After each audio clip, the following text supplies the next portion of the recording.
As we gather together this morning, let us remember that our church building stands on the traditional territory of the Iowa people, who called themselves Bahote in their own language. Good morning. Welcome to the First Unitarian Church of Des Moines digital service. My name is Patty Notch, and my pronouns are she, her, and hers. Today's celebrant is Heidi Levine. Our pianist is Bruce Martin, and our song leader is Barbara Martin. Barb Glass is our pastoral care associate on duty. Today's service is about volunteering, more specifically about not volunteering. As you listen to today's service, I hope that the takeaway is that you consider not just volunteering, but serving. That you consider engaging in the work that makes our shared mission meaningful. That you consider helping to create and strengthen our beloved community. We light our chalice today with words by Reverend Alice Anachanko-Naserman. In a time of uncertainty, when everything around us is changing constantly, each day new developments, rising numbers, changing guidelines, when the world we live in suddenly seems upside down and topsy-turvy. We light our chalice to remind ourselves of our grounding in our faith. We remember that the flaming chalice came into being as a beacon of hope during World War II, a secret symbol that offered help. In the midst of it all, we wrap ourselves in the warm light of a familiar flame, a reminder of a strength that emerges when we come together in community.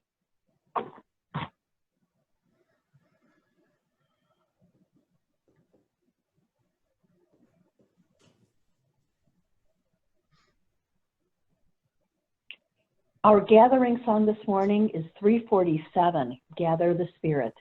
The words are copied in the chat screen. Please keep your mics muted and simply sing along at home as you wish.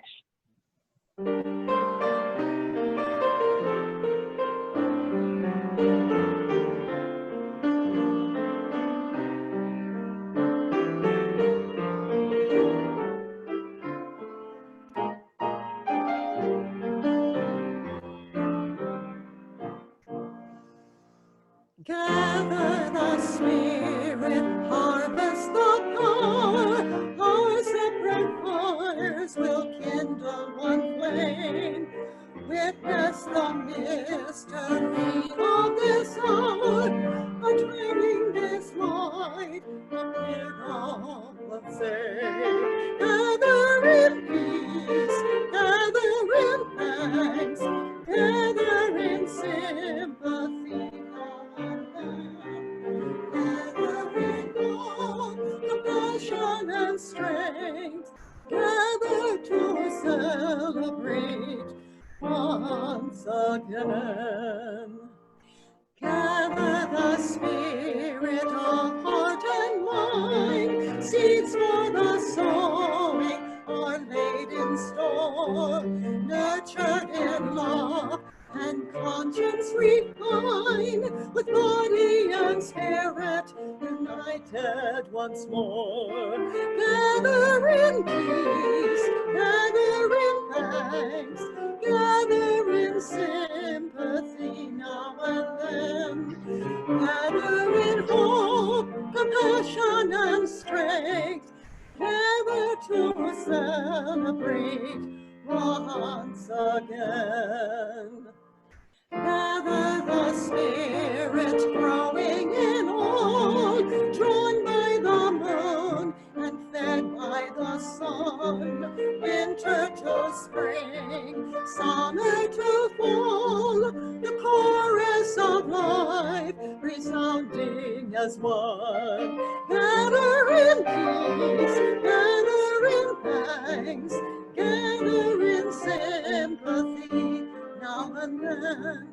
Gather in hope, compassion and strength, gather to celebrate once again.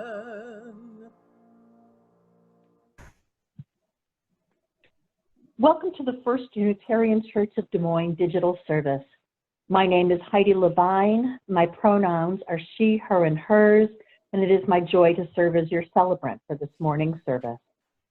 Whether you're with us for the day or for a lifetime, we are glad that you have chosen to join us online. Everyone is welcome to join us for our service, whether or not you live in Des Moines or have physically ever been at First Unitarian. We welcome you this morning with words from Marilyn Falkowski and Amanda Schuber. We know you come here for different reasons, to find community, to speak your spiritual and personal truths, to question, to nurture your heart and soul, to be nurtured, to explore new ideas, to find comfort, and perhaps to find the answers to some of your bigger questions. We welcome you. We know you come from different places, different religions, different beliefs, and different backgrounds. We hope you will find comfort, connection, challenge, and love here. We hope you will find ways to provide outreach to others in our congregation, in our local community, and in our world community. If you carry the weight of a weary world on your shoulders, or you joined this service this morning with a song in your heart and a skip in your step, we are glad you are here. If you are the loudest voice in the town square or the subtle hand behind the scenes, we are glad you are here. If you have failed once or 1,000 times, we are glad you are here. If you sing like angels or mumble behind the hymnal, we are glad you are here. What you bring, who you are, enriches us all. This community is what it is because of your presence. So welcome into this space of love, support, justice, compassion, fellowship, and worship. Our story this morning is entitled The Day the Crayons Quit.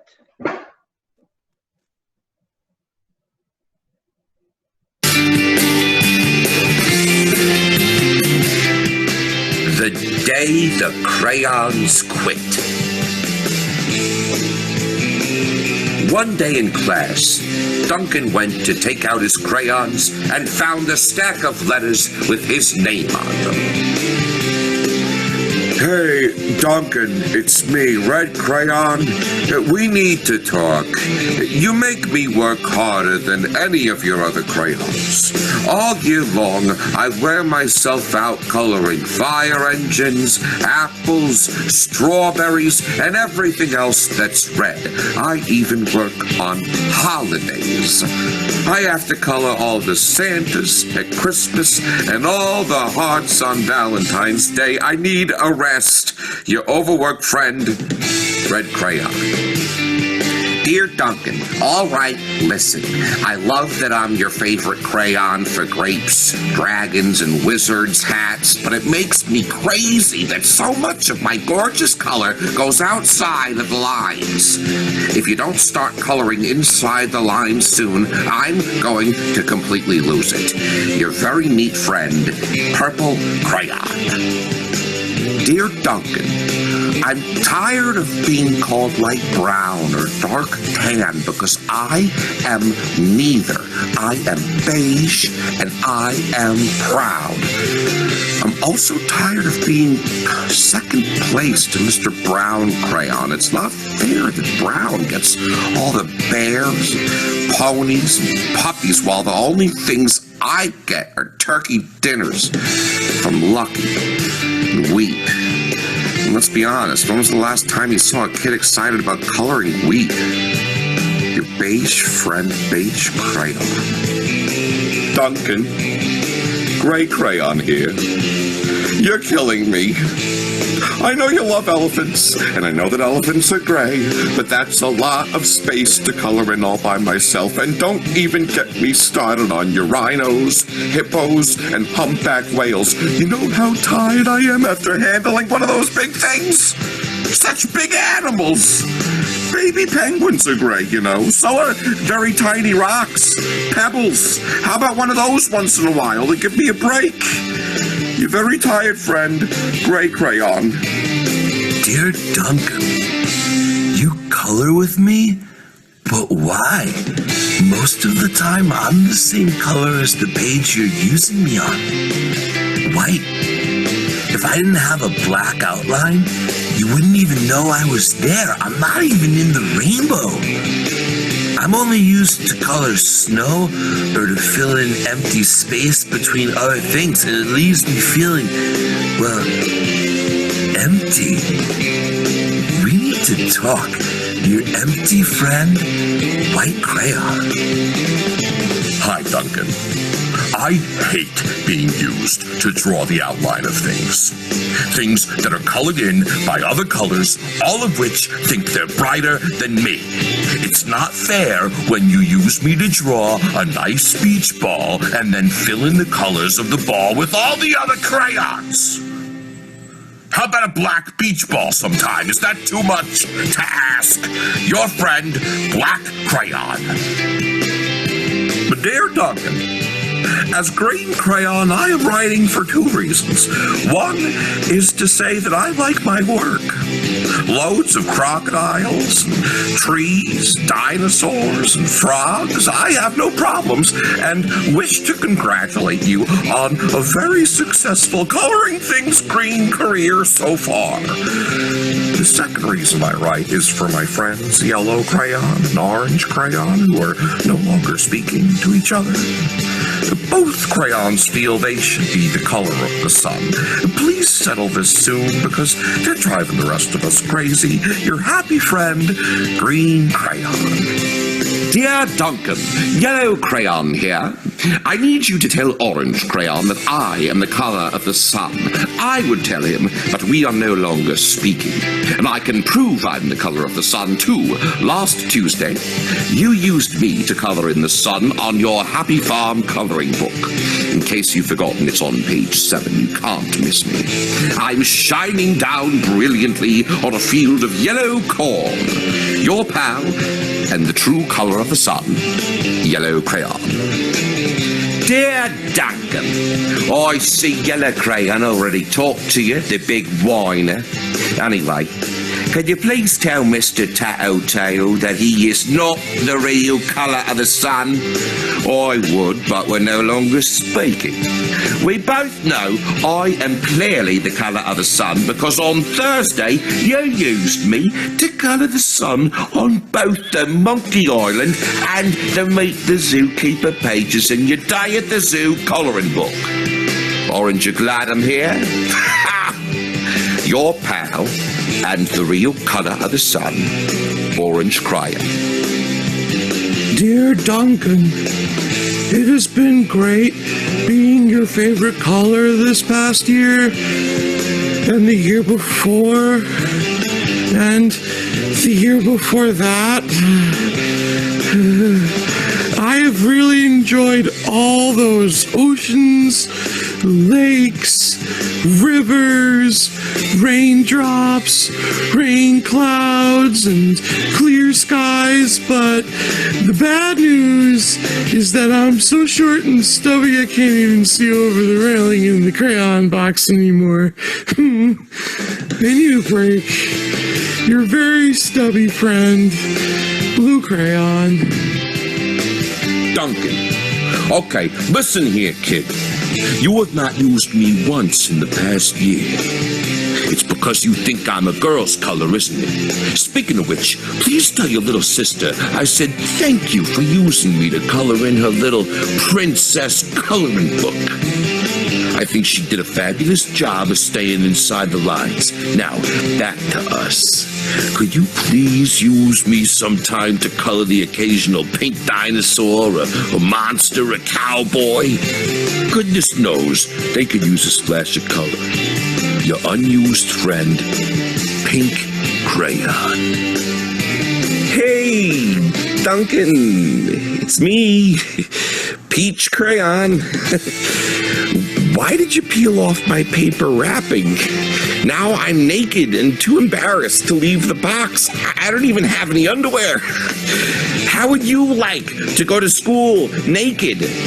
I need some clothes. Help! Your naked friend, Peach Crayon. Well, poor Duncan just wanted to color. And of course, he wanted his crayons to be happy. And that gave him an idea. When Duncan showed his teacher his new picture, she gave him an A for coloring. And an A+ for creativity. Thanks for listening. Come back again next week for a brand new story.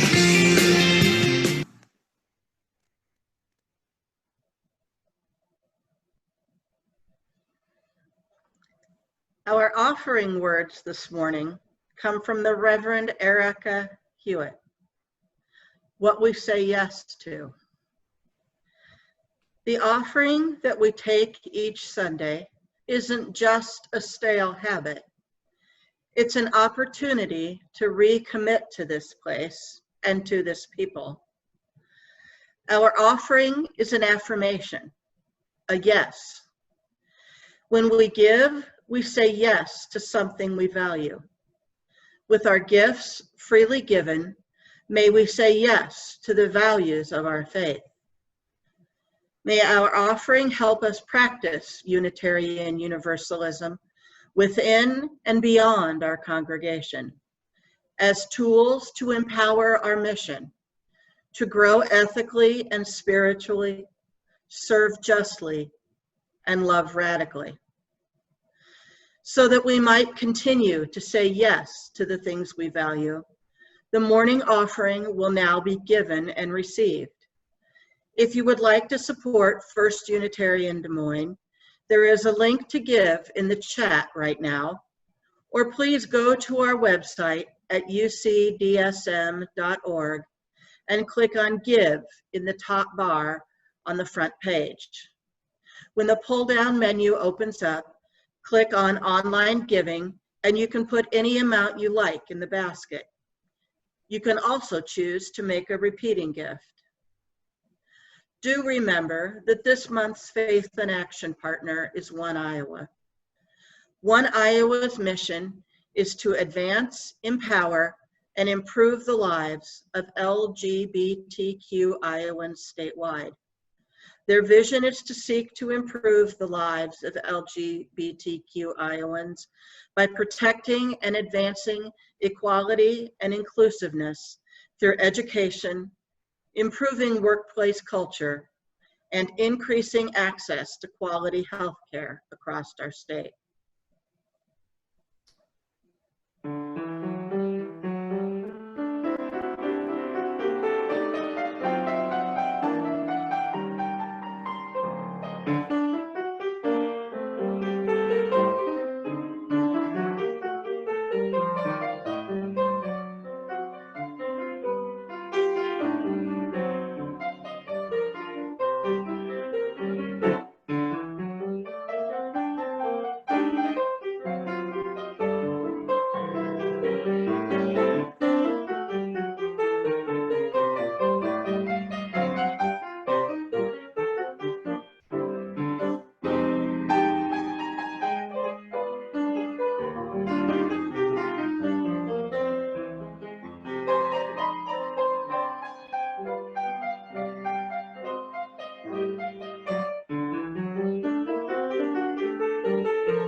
Thank you, Bruce. As a community of human hands and human hearts, we come together here to share our laughter and our tears, and to bear witness and minister to one another as we struggle with life's challenges. We especially hold in love anyone who is grieving or heavy-hearted today. Eileen Bowerman would like to extend her thanks for continued support with cards, notes, and phone calls. She writes that she tends to get teary when she thinks of such wonderful friendships. She says, "I miss you all." Linda Bacon is happy to share with everyone that, as of this week, she has finished all her treatments for breast cancer. Linda was surprised to learn last October 2019 that she had triple-negative breast cancer. The cancer is aggressive and not treatable with hormone therapy. Instead, oncologists treat it with lengthy and aggressive chemo for 4 or 5 months, followed by surgery, and completed by 6 weeks of radiation. Linda is now resting, restoring, and reintegrating. She is immensely grateful for so much love and support from the congregation. Let us bring into this moment anyone we know who could use some special care and attention. As we say their names or type them into the chat, may the love of this community hold them all.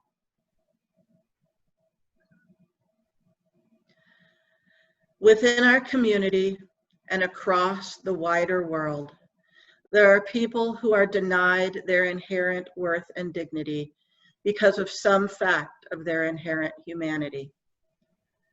May the work of our hands and our hearts support and comfort all of those who are marginalized, oppressed, and silenced, or at risk.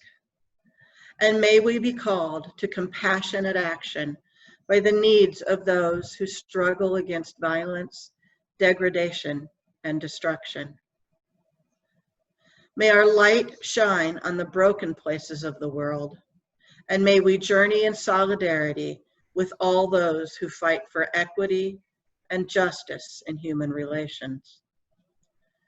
May those who are grieving be comforted.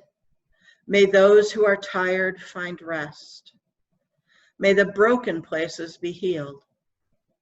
May those who are filled with joy and laughter be abundant.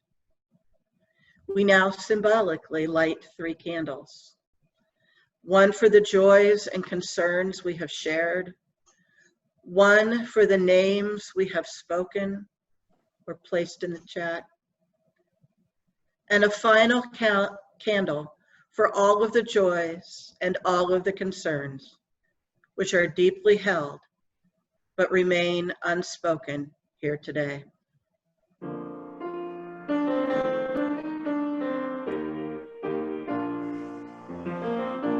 Comfort me, comfort me, comfort me, oh my soul. Comfort me, comfort me, comfort me, oh my soul. Sing with me, sing with me, sing with me, oh my soul.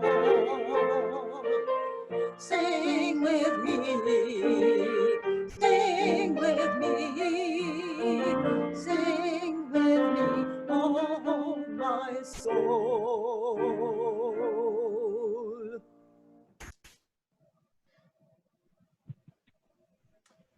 The Reverend Aaron Walton writes in an article entitled, "Your Church Does Not Need Volunteers."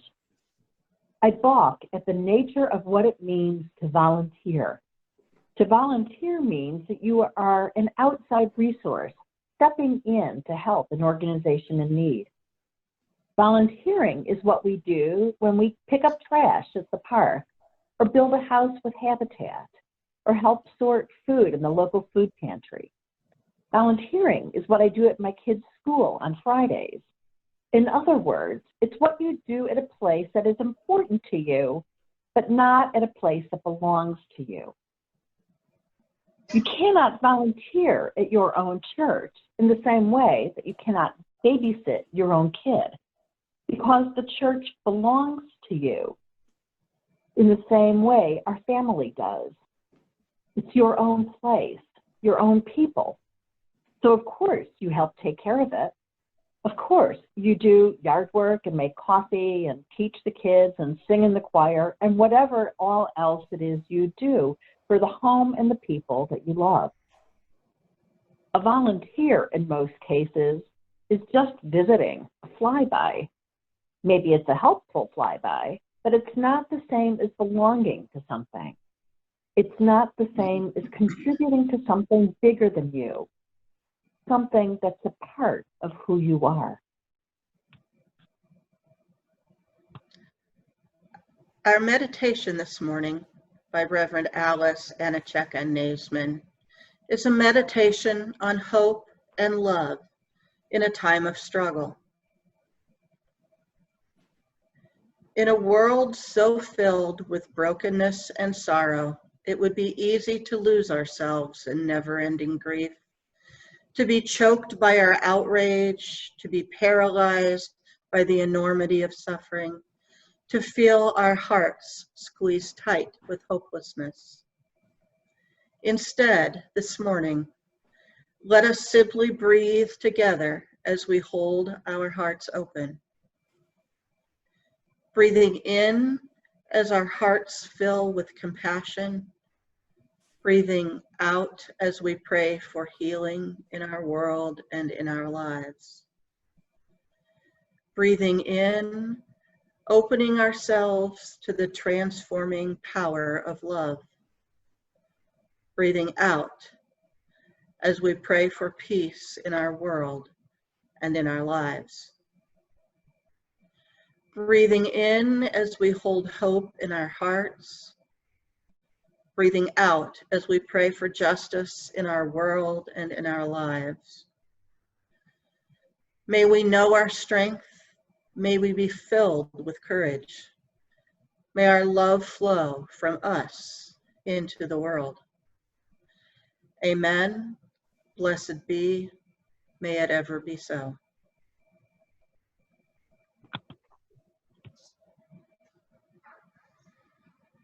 Reverend Walton continues in her article, if you ask a grandparent or an elder of your church, I'm pretty sure they will tell you that the church they grew up in never asked them to volunteer.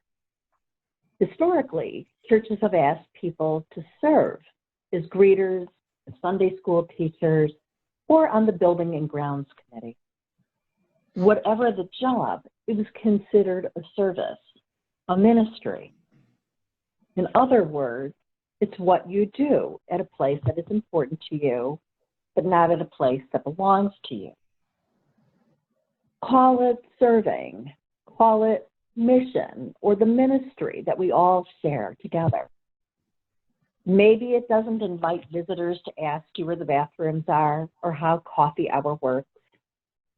But whatever we do, we should remember that we don't just belong to the church. It belongs to us. And we do not babysit that which is ours.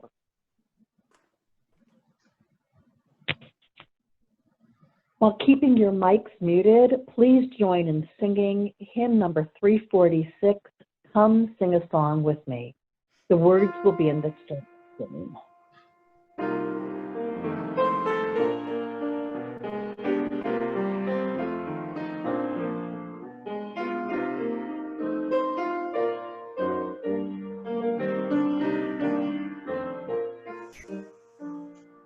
Come sing a song with me. Come sing a song with me. Come sing a song with with me, that I might know you're mine. And I'll bring you hope when hope is hard to find. And I'll bring a song of love and a rose in the winter time. Come dream a dream with me.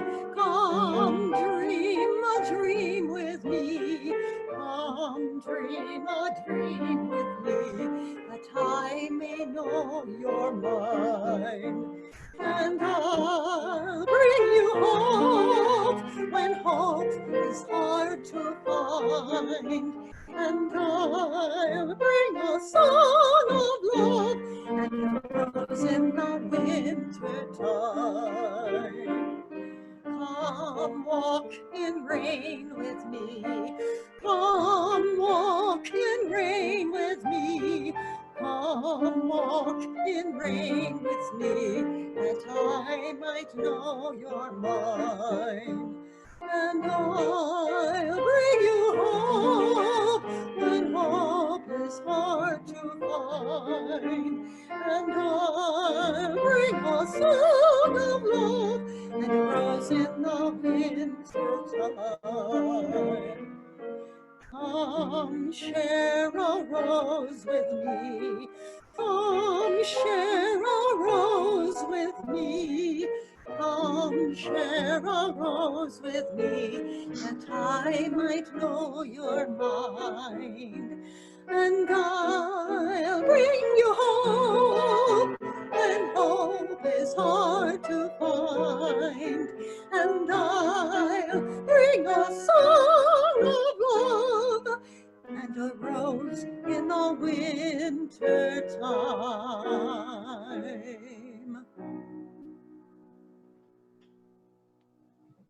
Thank you so much, Barb and Bruce. What comes to mind when you hear the word volunteer?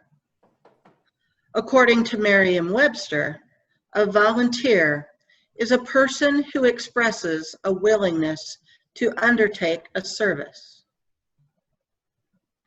Jay Morris, a journalism, public relations, and management expert, writes, "Stewardship is the best word I can think of to describe the responsibility we have to care for the institutions we work for or derive value from, whether it's an employer, school, church, club, or civic group.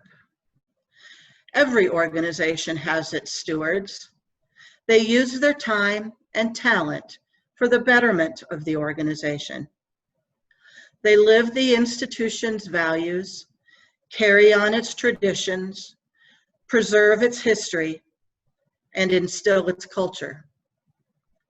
They are the teachers, the doers, the fixers, the organizers, the counselors, and the peacekeepers." So really, the difference between a volunteer and a steward seems to be mindset. Many, many people volunteer at First Unitarian. Thank you. I see you and I appreciate you. Whatever you are able to do is enough. Whatever you are able to give is enough. As your new board president, I'm not asking you to do more. I'm not asking for more of your time. What I am asking for is a change in mindset. You're not just a volunteer. Think of yourself as a leader, as a steward. Volunteers can come and go. Volunteers often do their thing and then leave. What we need in this church is engagement, ownership, and community. Jay Morris identifies some characteristics that identify good stewards. First, good stewards are committed to selfless service. They have no desire for power. They do not need to be in charge or exert control over others. They are responsible and accountable without any prompting or prodding. Number two, good stewards believe in sustainability. They understand that they are building value not for themselves, but for their members or future generations. Third, good stewards practice inclusiveness. They welcome all into the fold. No one is turned away. They always find new ways to bring new blood into the organization. 4, good stewards embrace innovation and change. They understand that while the organization's principles are unchanging, the means to achieving them are not. They welcome new ideas and fresh perspectives. 5th, good stewards are team players, and they're quick to give others credit. They work together to reach goals.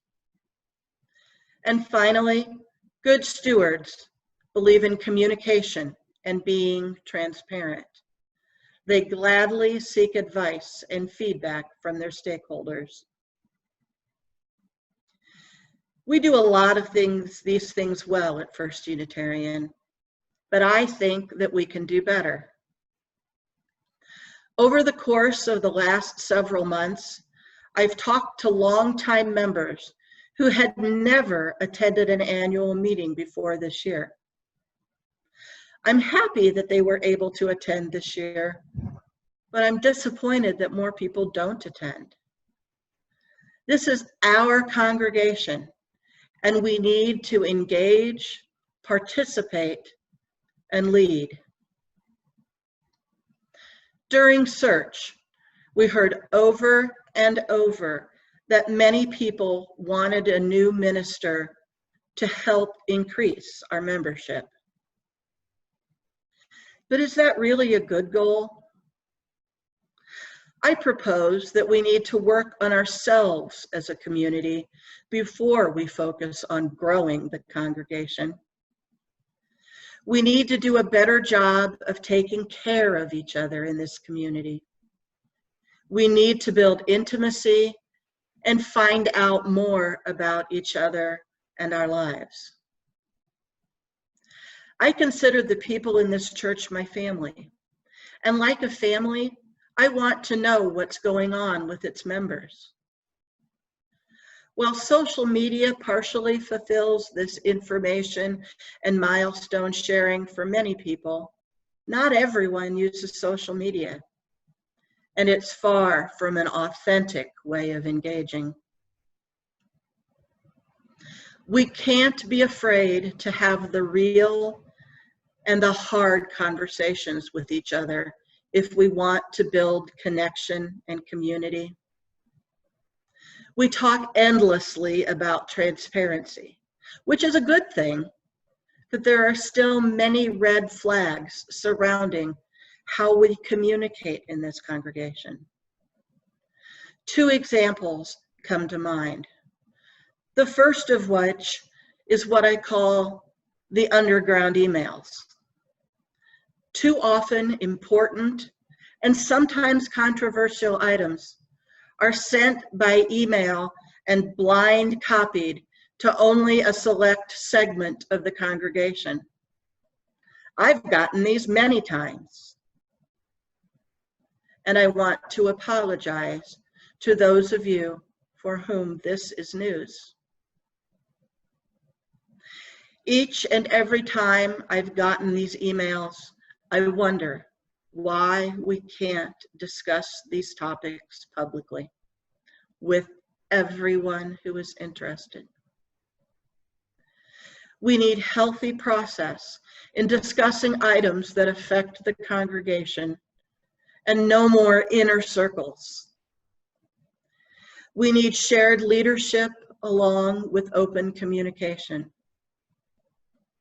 To that end, if you have questions or concerns or ideas about what's going on in our congregation, please call me or send me an email. Ask questions. Engage. Do not feel like you need to have a finished product to present to me or to the Board of Trustees. We also need compassion. It breaks my heart to hear several older members of the congregation say that the young people don't acknowledge them or say hi in the parking lot. I've heard people say that they feel like they're not enough or that they feel judged because they don't know how to be in community with those able to devote more time to social justice work. Let's allow ourselves the opportunity to be authentic at First Unitarian. Be open.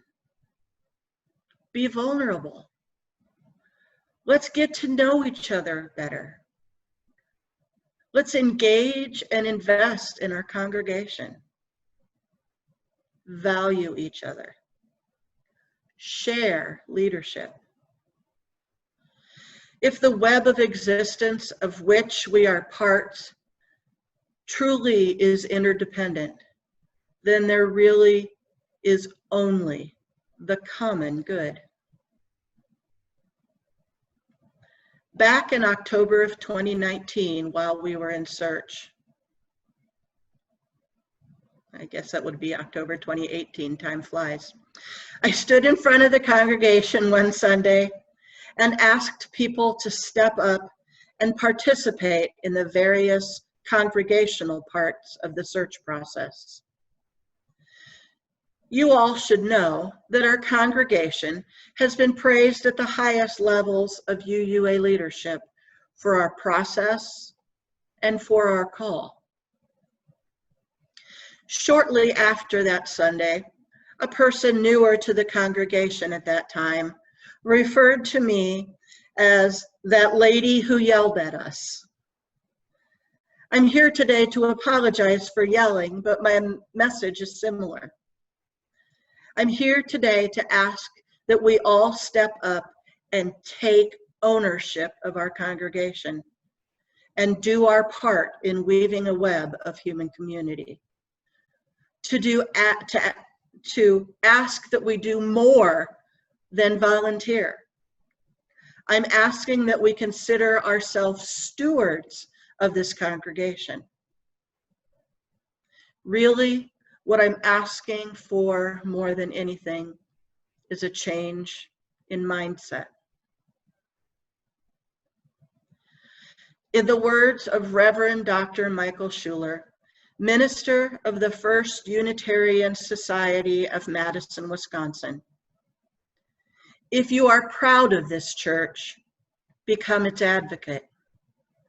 If you are concerned for its future, share its message. If its values resonate deep within you, give it a measure of your devotion. This church cannot survive without your faith, your confidence, your enthusiasm. Its destiny, the larger hope, rests in your hands. Thank you.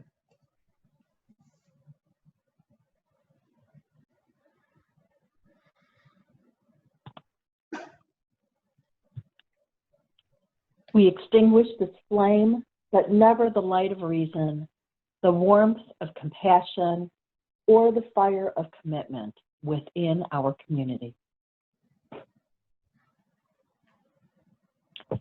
Our final song this morning is number 311, Let It Be a Dance.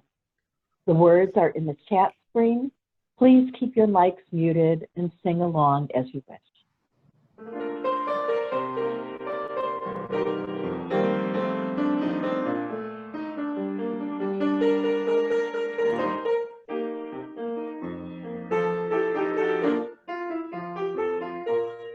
Let it be a dance we do. May I have this dance with you through the good times and the bad times too. Let it be a dance. Let his dancing song be heard. Play the music, say the words, and fill the sky with sailing birds. Let it be a dance. Let it be a dance, let it be a dance. Learn to follow, learn to lead. Feel the rhythm, feel the need. To reap the harvest, plant the seed. Let it be a dance. Let it be a dance we do. May I have this dance with you through the good times and the bad times too. Let it be a dance. Everybody turn and spin. Let your body learn to bend. And like a willow with the wind. Let it be a dance. Let it be a dance. Let it be a dance.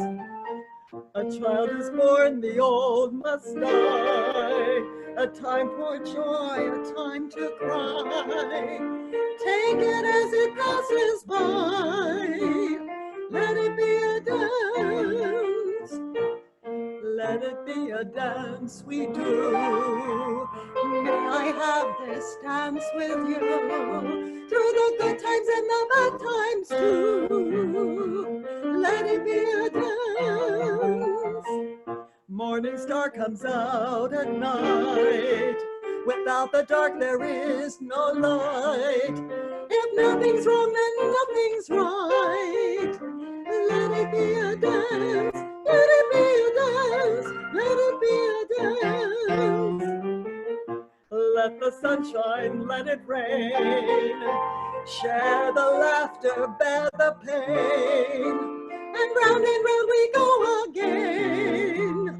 Let it be a dance.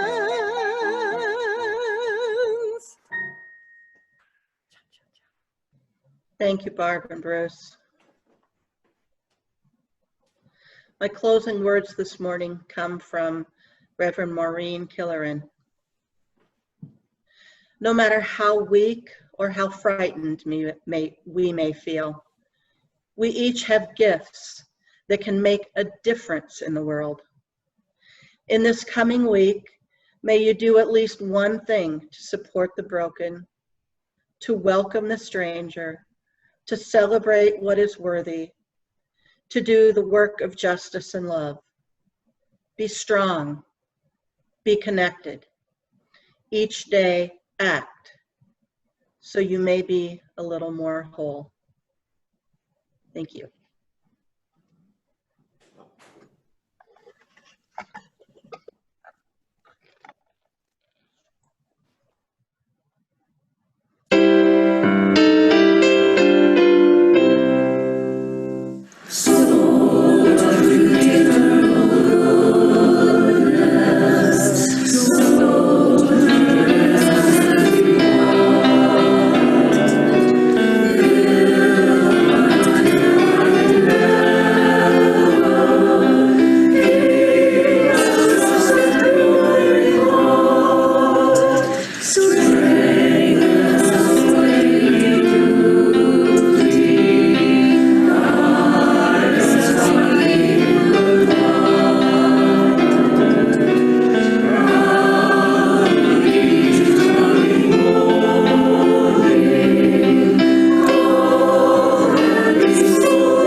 You're muted, Patty. What I was saying is, because I'm not the tech person, I'm hoping Reverend Amy will break us into chat rooms for our virtual coffee hour. Thank you, everyone. Thank you, Patty.